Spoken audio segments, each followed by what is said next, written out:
खबरों में आगे बढ़ते हैं। ईरान के साथ परमाणु समझौते को पुनर्जीवित करने के मसले पर वार्ता के लिए दुनिया के शक्तिशाली देशों के वार्ताकार ऑस्ट्रिया की राजधानी वियना पहुंच चुके हैं।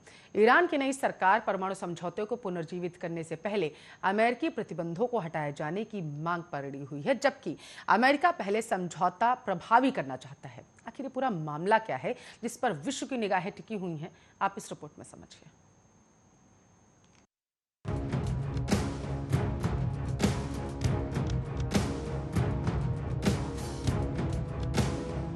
ईरान परमाणु समझौते पर एक बार फिर से अंतर्राष्ट्रीय बातचीत शुरू हो चुकी है। 5 महीने पहले सस्पेंड हुई ये बातचीत एक बार फिर से ऑस्ट्रिया की राजधानी वियना में शुरू हुई है। हालांकि जानकारों का मानना है कि 2015 के परमाणु समझौते के फिर से शुरू होने में बहुत सारी बाधाएं सामने आ सकती हैं। जून में ये बातचीत, आपको बताते चले, एक पॉजिटिव नोट पर खत्म हुई थी। राजनयिकों ने कहा था कि वे एक समझौते पर पहुंचने के बेहद करीब थे, लेकिन अतिरूढ़वादी ईरानी राष्ट्रपति इब्राहिम राइसी के सत्ता में आने से दृष्टिकोण में अब बदलाव हो चुका है। ईरान ने अपने परमाणु कार्यक्रम की क्षमताओं को मजबूत करते हुए कई महीनों तक वार्ता को फिर से शुरू करने के लिए पश्चिमी देशों की अपील को नजरअंदाज कर दिया।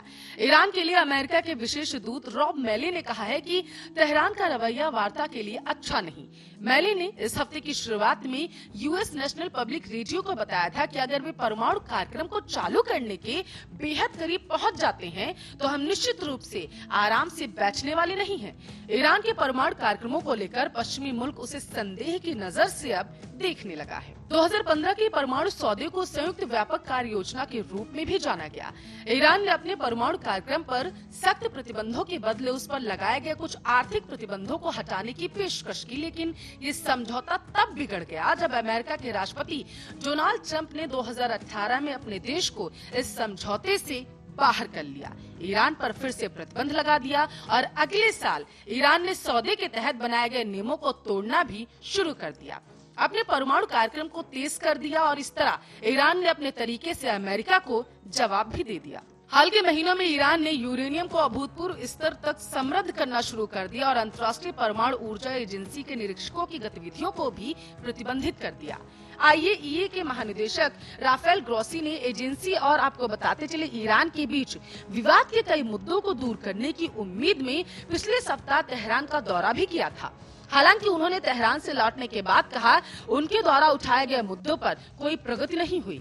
JCPOA वार्ता को खतरे में न डालने के लिए पश्चिमी राजनयिकों ने IAEA के बोर्ड ऑफ गवर्नर्स की पिछले हफ्ते की बैठक में ईरान के आलोचनात्मक प्रस्ताव पर चर्चा करने के लिए कह दिया था। ये समझौता इसलिए हुआ क्योंकि पश्चिमी देशों को डर था कि ईरान परमाणु हथियार बना सकता है या फिर वो ऐसा देश बन सकता है जिसके पास परमाणु हथियार भले ही ना हो, लेकिन उन्हें बनाने की सारी क्षमताएं हो और वो कभी भी उनका इस्तेमाल कर सके। इजराइल और अमेरिका को कभी भी ये मंजूर नहीं था। ईरान परमाणु समझौतों को परफेक्ट या बिल्कुल सटीक नहीं कहा जा सकता था, लेकिन ईरान के साथ सकारात्मक संबंधों की शुरुआत के लिए इसे एक विकल्प के तौर पर जरूर देखा गया। इसके तहत ईरान के शोध कार्यक्रम को काफी हद तक नियंत्रित किया गया और उसे परमाणु ऊर्जा के शांतिपूर्ण इस्तेमाल पर जोर देने वाली अंतर्राष्ट्रीय परमाणु ऊर्जा एजेंसी के जरिए अंतर्राष्ट्रीय निगरानी में लाया गया। इसके बदले परमाणु कार्यक्रम के चलते ईरान के ऊपर लगे आर्थिक प्रतिबंध हटा दिए गए। तो अब क्या ये समझौता फिर से अमल में आ सकता है? International institute for strategic studies में विशेषज्ञ मार्क फिट्जपैट्रिक कहते हैं कि इस समझौते से जुड़े कुछ लक्ष्यों के लिए अब बहुत कम समय बचा और इस समझौते का मसौदा तैयार होने के बाद से ईरान ने जो प्रगति की है उसके चलते JCPOA अब कम उपयोगी हो गया, लेकिन फिर भी इस समझौते पर विचार और इसके वापसी की कोशिशें हो रही। ऐसे में ये जानना भी बेहद जरूरी बन जाता है कि आखिर इस समझौते से किस देश को कितना फायदा होने वाला है। आपको बताते चले इस समझौते से किसी को बहुत ज्यादा उम्मीदें नहीं है।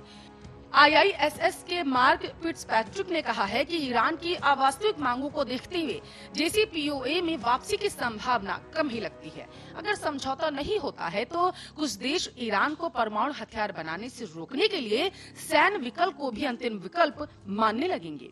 मार्क फिट्जपैट्रिक ने कहा है कि अमेरिका और ईरान समझौते में कम से कम शर्तों पर राजी हो सकते हैं, जिसमें ईरान के परमाणु कार्यक्रम को सीमित करने के साथ कुछ प्रतिबंध भी हटाए जाएं। इसकी सभी कमियों के बावजूद ईरान परमाणु समझौते के फायदे भी हैं। इसके बिना मध्य पूर्व कहीं ज्यादा खतरनाक जगह बन सकता है।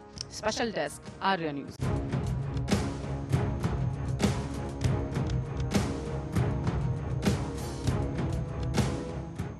चलिए इसी स्पेशल रिपोर्ट के साथ फिलहाल के लिए इस बुलेटिन बस इतना ही। बने रहिए हमारे साथ, देखते रहिए आर्या न्यूज।